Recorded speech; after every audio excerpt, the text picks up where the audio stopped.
My mother-in-law, Jenny, has been horrible to me forever. She was extremely critical of my weight and looks. My husband, Atlas, is a very handsome man, while I'm average at best. I'm also very curvy, while he is fit. No matter what our differences are, we love each other, and that's what matters. That was what we had thought, but Jenny absolutely refused to accept me as her daughter-in-law, because in her words, I was ugly and fat. I can't begin to tell you how many times she had made fun of me and told me that Atlas would leave me very soon. Frank, his father, was a decent man and was never nasty to me, so no hate for him, please. Even on that day, I was getting married to her son, and she walked up to me and told me that Atlas wouldn't last in a marriage with me. She said that he would get bored of me and dump me very soon. And that's why she hadn't bothered to try and ruin my wedding. What should have been the happiest day of my life was turned into a sad day because of my cruel mother-in-law.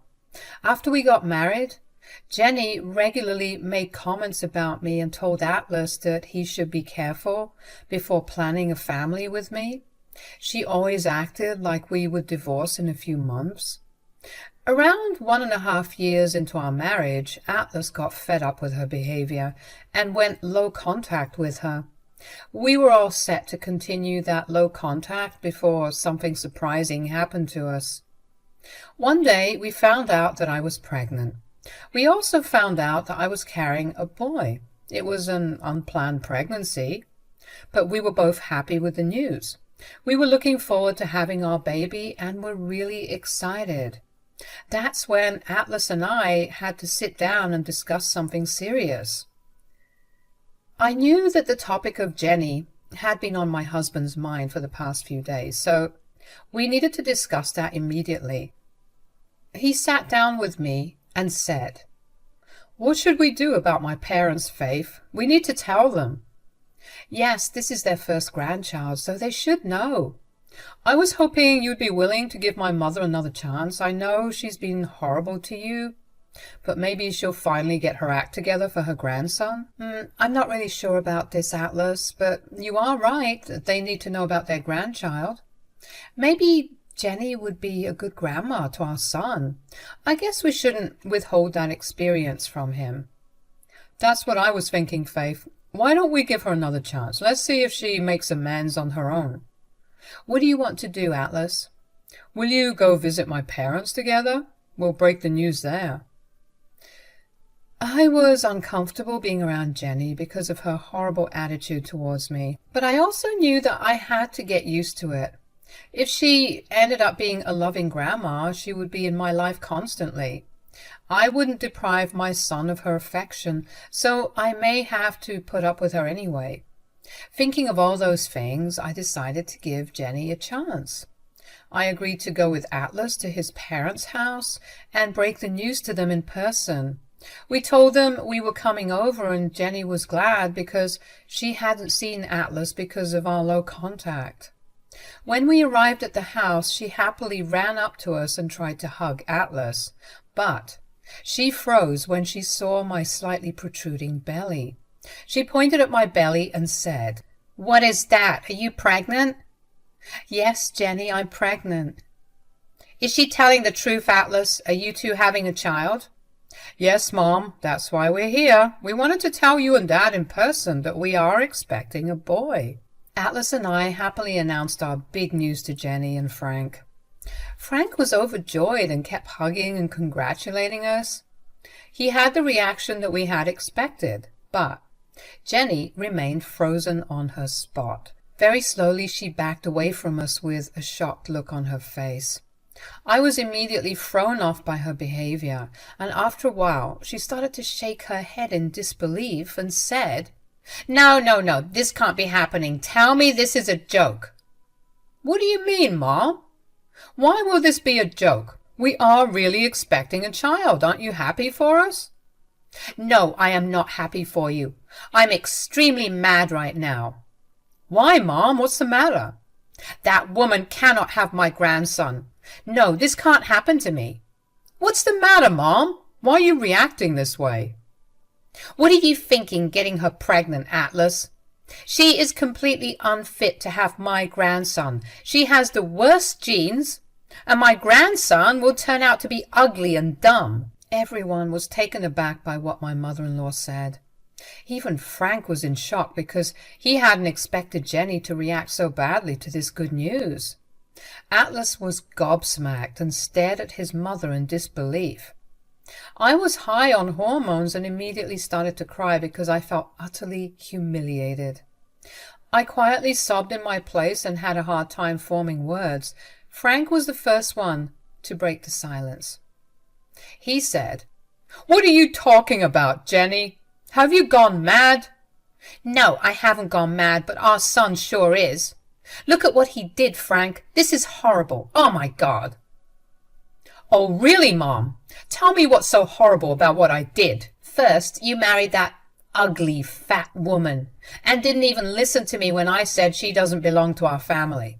Then you went ahead and got her pregnant. How could you be so careless, Atlas? Now my grandson will look like his ugly mother, and I'll have to accept that." I couldn't believe that she would call her own grandson ugly if he turned out to look like me. I know I'm not the best-looking girl on the planet, and I can take her insults to an extent, but she was straight up calling my future child ugly, and that was crossing my limits. In my pregnancy-induced rage, I yelled at Jenny through my tears and said, "How can you call your own grandson ugly, Jenny? I can understand that you don't like me, but how can you judge your unborn grandson? If he turns out like you, I swear I'll have a heart attack. I thought that once Atlas married you, he would finally realize what a big mistake he'd made. Then he would divorce you and find a better girl. But I see that you have baby-trapped my son and absolutely destroyed his life." "I baby-trapped your son, Jenny? Is that what you're saying? How can I baby-trap your son when we are already married? You knew he would leave you sooner or later. Who would want to stay with you, let alone have a baby with you?" Yeah, Jenny was being extra brutal to me that day. She was legit crying and lamenting how her grandchildren would now be ugly like me. I was already feeling a little more ugly because of the pregnancy weight gain, and coupled with Jenny's horrible comment, I wanted to just go and bury myself in a hole. I too started to cry loudly because Jenny had successfully ruined the happiness I had from being pregnant. Atlas rushed to my side to comfort me while I bawled. Jenny sat there looking pissed but also with tears in her eyes. Frank didn't know what to do and sat there in disbelief. After a while, Atlas looked at his mother with the most disgusted and angry expression I have ever seen on his face. He held me close to him and said to his mother, "You have crossed all limits today, Mom. How could you make my pregnant wife cry? You need to apologize to her right now." "I'm not apologizing to that woman. You need to wake up and open your eyes, Atlas. This woman isn't worth your time." "She is my wife, Mom. I love her and she's more than enough for me. I'm going to start a family with her, and nothing makes me happier than this." "You should have listened to me and taken precautions so that she doesn't get pregnant. God knows whose baby she's carrying. Maybe she slept with someone else and is trying to pass off the child as yours. But then again, who would want her?" "Shut the hell up, Mom. How dare you speak about Faith like that? Who gave you the right to insult her? I'm telling you one last time, Mom. Apologize to my fiancé right now." "No, I won't apologize to her. I meant every word that I said, and I don't want her to have my grandson. It's the truth." Atlas now looked even madder than usual. Jenny was adamant that she didn't do or say anything wrong. She huffed and sat there with her arms crossed. She even refused to look at me, probably because she couldn't handle the sight of me with a pregnant belly. Atlas noticed it all and then said in an eerily calm voice, "So, you don't want my wife to carry your grandson, right?" "Yes, I don't want that woman to give me a grandson." "Well then, you will no longer have a grandson or a son any more." "What? What do you mean, Atlas?" I mean that me and my family will be going no contact with you, Mom. You don't want an ugly daughter-in-law and grandson, as you put it very well. You won't have to associate with us any more." Jenny was taken aback when Atlas said that. He was telling her straight up that she wouldn't be in our lives any more. Jenny was in shock, and so was I. I had expected and hoped that Atlas would stand up for me, but I hadn't realized that he would talk about cutting Jenny off entirely. No one had expected that at all. Jenny looked at Atlas in disbelief and said, You would cut me off for that worthless woman?" "She is not worthless, Mom. Faith is my everything, and so is my child. I have no problem cutting you off to protect my wife and child from you." "How can you even think about that, Atlas? I'm your mother. I carried you for 9 months and brought you into this world." "I'm grateful for that, Mom. Believe me, I truly am. And that's why I hadn't cut you off sooner. But I draw the line when you act so viciously towards my wife and child." "You're not thinking straight, Atlas. You cannot cut me off for Faith. You cannot keep me away from my grandchild." "Well, watch me do that, Mom. You already said what you said. Now it's time for you to face some consequences." Jenny kept asking Atlas if he was serious. She tried to say how he was being super unfair and that she was only looking out for him and his unborn child. After a lot of back and forth, it became clear that Atlas was seriously going to cut her off. That's when she turned pale. When the thought finally sunk in, Jenny started to cry loudly and said, "I can't believe this. My own son is threatening to cut me off for another woman." "You seem to be forgetting that my wife is not just another woman. You will treat her with respect.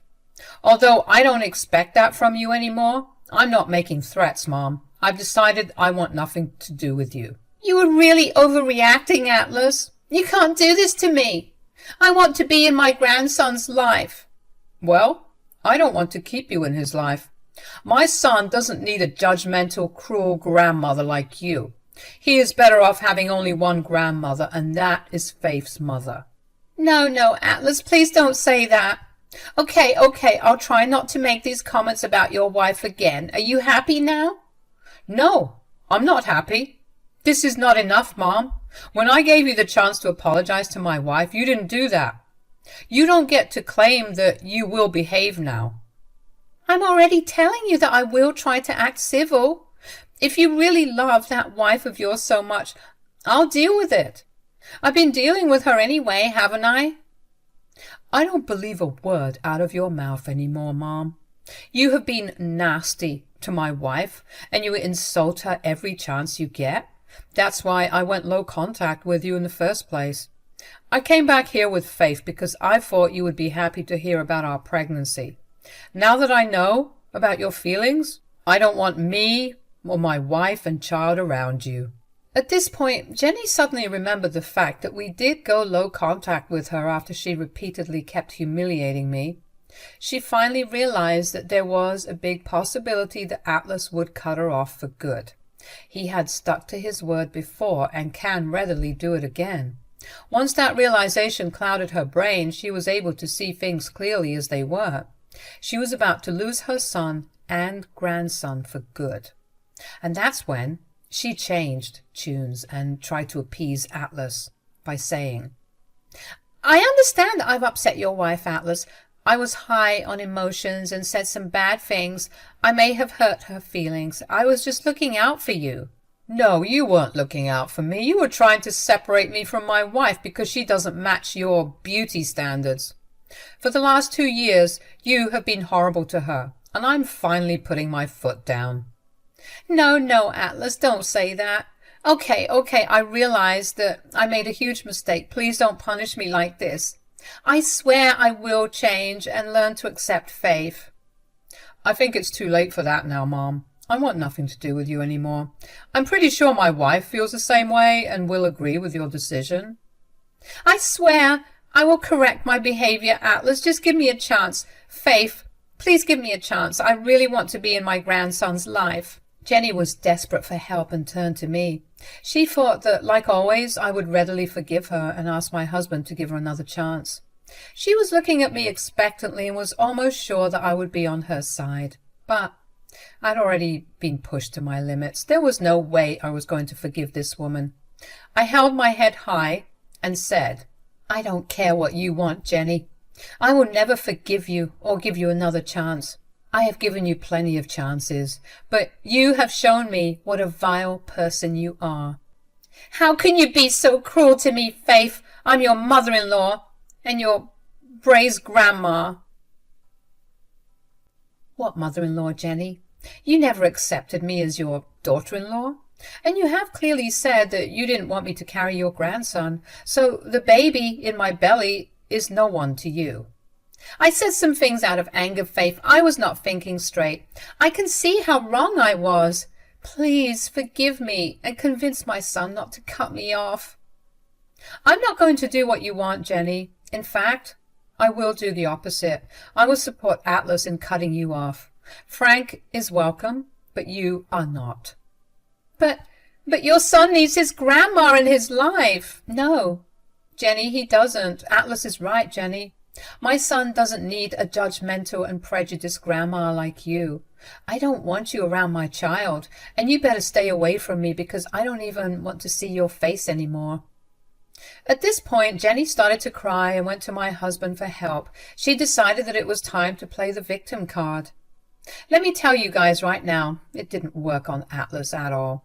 It had the opposite effect entirely. When Jenny said this, Atlas got super mad. "Did you see that, Atlas? I tried to make things right with your wife, but she wouldn't listen to me.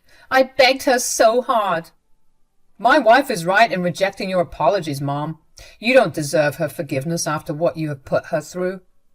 "Then what do I do, Atlas? Tell me how I'll make it right." "You cannot make things right, Mom. You have gone too far for us to even consider forgiving you. From now on, you will no longer have the privilege of having a relationship with me and my family. We're done here." Jenny was having none of it and constantly begged us for forgiveness. Atlas and I kept telling her that she had crossed all limits and now she has to pay for her actions. When Jenny grew tired of begging us for forgiveness, she turned to the one person who could potentially be on her side. She asked my father-in-law for help. She said, "Are you going to sit there and watch my son abandon me, Frank? Say something. Don't you want your son in your life?" "Yes, I do want my son in my life." "Then what are you waiting for, Frank? Help me convince Atlas that he's making a mistake." "I don't think he's making a mistake, Jenny. He's right to cut you off because you have been a horrible person to his wife." "What? Will you also take their side?" "Yes, they're doing nothing wrong. They graciously gave you another chance after finding out about the pregnancy, but you blew that royally. Now you don't get to come and demand that they forgive you." Jenny was surprised to know that even my father-in-law was supporting us instead of her. Frank had always been nice to me, but he had a hard time dealing with his crazy wife. But this time he actually sided with us and spoke in my favor. I was so grateful for his support that I had tears in my eyes again. I said, "Thank you so much, Frank. It truly means a lot to me to have your support." "I'm here for you, Faith. You've been a lovely daughter-in-law, and I know you make my son happy. You don't deserve the treatment Jenny's given you." "Thanks for understanding, Frank. This is why you are not getting cut off, but Jenny is." "No, you won't keep me away from my son and grandbaby. I won't allow it. Atlas, please don't do this." Jenny now realized that she was truly backed into a corner. She was crying and alternating between getting mad at us and begging us for mercy. It was bizarre seeing her so unhinged. I felt unsafe around her and left with my husband soon after. When we were leaving, Jenny tried to follow us and lunged at me from behind, but Frank caught her first, and the two started to argue. Atlas took me home to make sure I was safe. He later called his father and found out that they had a big fight. Atlas and I went no contact with Jenny as we had decided. I went home and asked Atlas if he was sure about this, and he actually said to me, I'm sorry, Faith. I should not have taken you back to my parents' house. You had to listen to all of Mom's bullcrap because of me. It's okay, Atlas. It was a joint decision, so I don't blame you. I was also hoping Jenny would be a decent grandma, so I wanted her in my son's life. Forget my mother, Faith. She doesn't deserve us. I've allowed her to badmouth you and insult you a lot. I promise I won't let that happen again. I will do my duty and protect you and our child. I forgave my husband because he didn't do anything wrong. I was glad he stood up for me and told him so. I was proud of my husband when I gushed about how he put his mother in her place. Atlas and I actually laughed about it when we were home. Pregnancy hormones are crazy, man. So Atlas and I went no contact and also informed everyone in the family what Jenny had done. Frank also verified our account so that Jenny doesn't spin tales to make us look bad. Most family members sided with us and told us that we did the right thing. There were a few who wanted us to forgive Jenny, but we ignored that. The pregnancy was a roller coaster ride with Jenny showing up and trying to force her way back into our lives. She didn't get much of an opportunity because we shut her out and even called the cops once. She had been removed from my baby shower and even thrown out of the hospital when I gave birth. Atlas and I welcomed our baby boy 5 months ago. I'm recovering well and was able to safely deliver my child. We are over the moon as new parents and adjusting to our new life. But Jenny had been creating trouble for us as well. The good news is that we are filing a restraining order against her. She made some graphic threats against me, and I took all those texts to the cops. They took me seriously and told me that they would conduct a welfare check on her. Frank has also seen Jenny's unhinged version and has decided to divorce her for taking things too far. He was already pretty unhappy in the marriage, and this was the final push. Last I heard, Jenny was going to move to her sister's house in the next state. Since Frank was divorcing her, they had to leave their previous home and find separate accommodation. She never worked before, so she didn't have much money saved, so she had to move in with her sister, who offered to host her for free. I'm actually happy with this outcome for several reasons. Now we can have Frank over for free and have him babysit sometimes. We also didn't have to worry about Jenny harming me because she is far away now. So in the end, my mother-in-law ended up losing her son, grandson, husband, and even the roof over her head. Serves her right. Don't you agree, guys?